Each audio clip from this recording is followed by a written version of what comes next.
Estima-se que mais de 200 mil pessoas já estejam afetadas com essa doença, mal de Parkinson, sendo que acomete cerca de 1% da população mundial, com mais de 65 anos. Com o aumento da população, este número só tende a aumentar. O mal de Parkinson é um distúrbio neurológico do movimento, progressivo e degenerativo que afeta o sistema motor. Um dos principais sintomas que já de início se percebe são tremores, lentidão no movimento, rigidez e perda de equilíbrio nos pacientes. Vale lembrar que não possui cura, apesar dos avanços dos tratamentos. Sabe-se que essa doença ocorre devido à degeneração das células, situadas em uma região cerebral chamada substância negra, e ela é responsável pela produção de dopamina. A dopamina é um neurotransmissor que auxilia na realização dos movimentos voluntários. Uma vez que há uma diminuição de concentrações de dopamina, a pessoa não terá mais 100% dos movimentos, fazendo com que apareça os tremores involuntários. Observe que nesta foto há uma grande quantidade de dopamina. Os neurônios estão regulares, traduzindo, a pessoa tem um total controle dos seus movimentos. Já nesta foto, a dopamina está em pequena quantidade. Os neurônios já não estão na sua forma natural. Eles perderam a sua função. Há uma diminuição de dopamina, fazendo com que a pessoa perca parcialmente os movimentos voluntários. Já que agora entendemos uma pequena parte do que é o mal de Parkinson, como que a psicologia pode ajudar a auxiliar no tratamento dessa doença?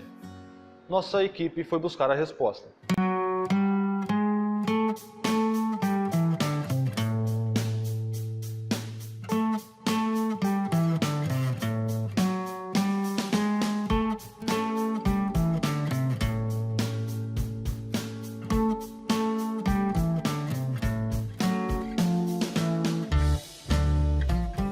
A nossa convidada é a psicóloga e professora Cintia Anzulha. Obrigada por nos conceder essa entrevista. Tendo em vista que o fator emocional tem forte influência no tratamento dos portadores de mal de Parkinson, explique a importância do tratamento psicológico neste âmbito. Ninguém está preparado para adoecer, né? Ainda mais uma doença tão incapacitante, degenerativa como é o Parkinson. Isso suscita no paciente diversos sentimentos, né? De ansiedade, de angústia, a incapacidade de realizar as suas tarefas diárias, traz sentimentos muito devastadores para eles. Não conseguir realizar o mínimo, né? Ficar na total dependência é muito frustrante. Então, todos esses fatores que a doença traz, né? Ocorridos da doença, acarretados pela doença, faz com que o paciente ele possa vir, né? Então a gente tem entre 40% e 50% dos pacientes, né, portadores do mal de Parkinson, eles apresentam depressão, né? Que num primeiro momento é muito difícil de ser diagnosticada por conta dos sintomas que já reduzem a atividade desse paciente, né, já diminuem a libido dele, já diminuem a atividade física, motora dele. Então, no primeiro momento, essa identificação dessa depressão também é difícil, né? Então, assim, é um diagnóstico mais complicado, que a gente tem que ter um cuidado maior. A doença reduz a autoestima do paciente.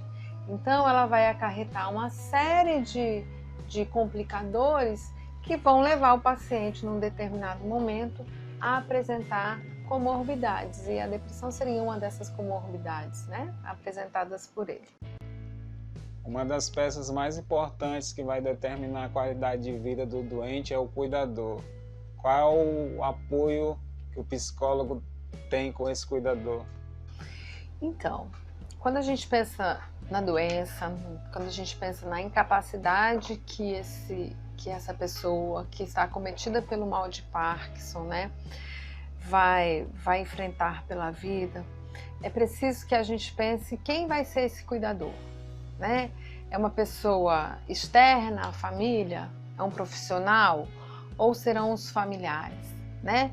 No tocante ao cuidador familiar, é de fundamental importância que essas pessoas sejam assistidas, sim, né, pelo psicólogo. Por quê?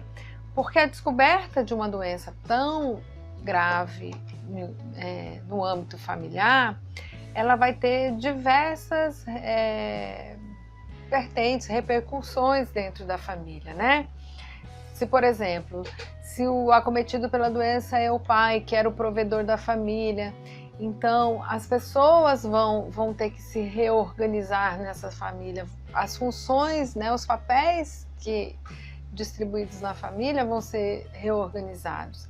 Então, num primeiro momento, as reações da família de muita irritação, né, de impaciência, de raiva, de cobrança, porque é difícil ver aquele, né, que foi o seu modelo, né, se for um dos pais, aquele que representa o seu ideal de pai ou de mãe, estando num determinado momento incapacitado.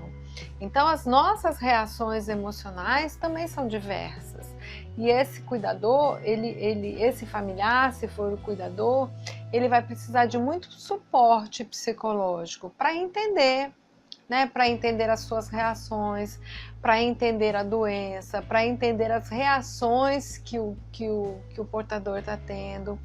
Porque muitas vezes, pela incapacidade, ele também fica irritado, ele também fica nervoso, ele também fica teimoso, né? Porque a gente também luta contra essa incapacidade estando doente. Você não quer estar doente, né? Então, a sua luta também, num primeiro momento, é de você não aceitar aquilo e se revoltar. Então, esse suporte para a família, que vai apresentar tantos sentimentos ambivalentes, é importantíssimo, né? O psicólogo vai ter que dar um apoio, um suporte, uma voz para esse cuidador. Ele tem que ser ouvido, ele tem que ser entendido, né? O exercício, né, diário de cuidar sobrecarrega, causa estresse. Então é muito importante essa pergunta, né, essa preocupação de vocês, porque é preciso um cuidado também, é preciso um respeito também, né? É preciso um respeito com o paciente, mas é preciso um respeito com o cuidador, um cuidado com esse cuidador, né? Um espaço de fala para ele, né? De colocar os sentimentos dele. É uma situação muito complicada. Então, assim, a doença vai mobilizar todos os membros da família, né? A doença acomete uma pessoa, mas ela tem vários enraizamentos, né, dentro da família. Não é só o doente que adoece, a família toda que está junto adoece também. Depois dessa grande entrevista, dando continuidade em nosso vídeo, quem é parksiano sabe muito bem que uma tarefa simples do dia a dia, para uma pessoa comum, pode ser um pesadelo para aqueles que sofrem com a doença, como abotoar uma camisa, calçar um chinelo, até mesmo segurar um copo de água. O Sr. Lázaro sabe muito bem como é passar por isso. Obrigada, Lázaro, por nos ter concedido essa entrevista. Lázaro, quais os primeiros sintomas que você sentiu do mal de Parkinson? O sintoma era muito ruim, era uma tremedeira e eu ficava tonto o tempo todo também. E era muito ruim o sintoma dessa doença.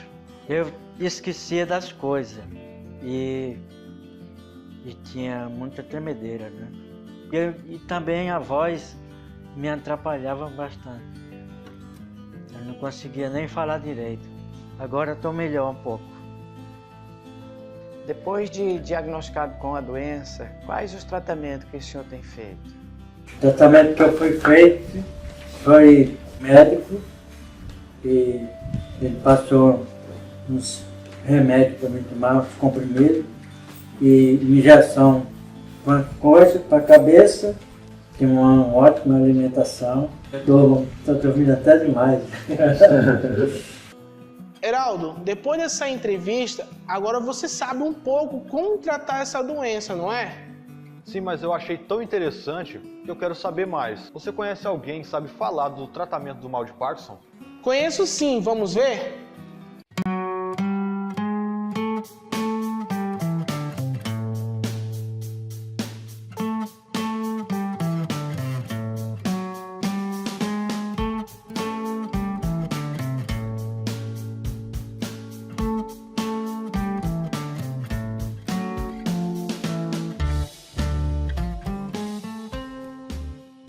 E aí, tudo bom? Olá, galera.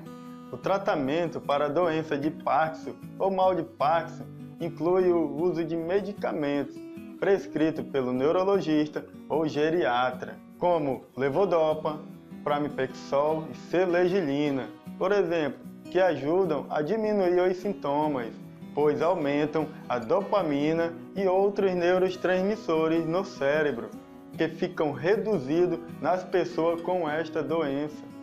Em casos em que não há melhora com o uso desses medicamentos, também é possível realizar um procedimento cirúrgico, chamado estimulação cerebral profunda, que pode regredir alguns dos sintomas e diminuir a dose necessária dos medicamentos.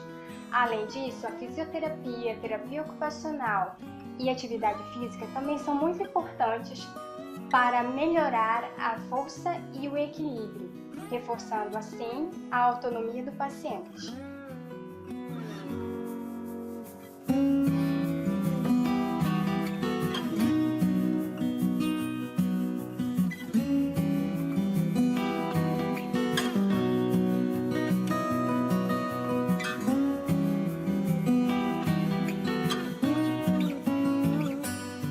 Bom, pessoal, esta matéria chega ao fim.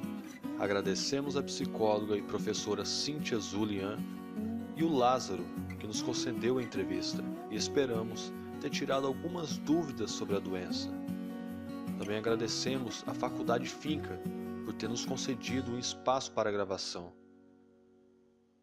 Até a próxima.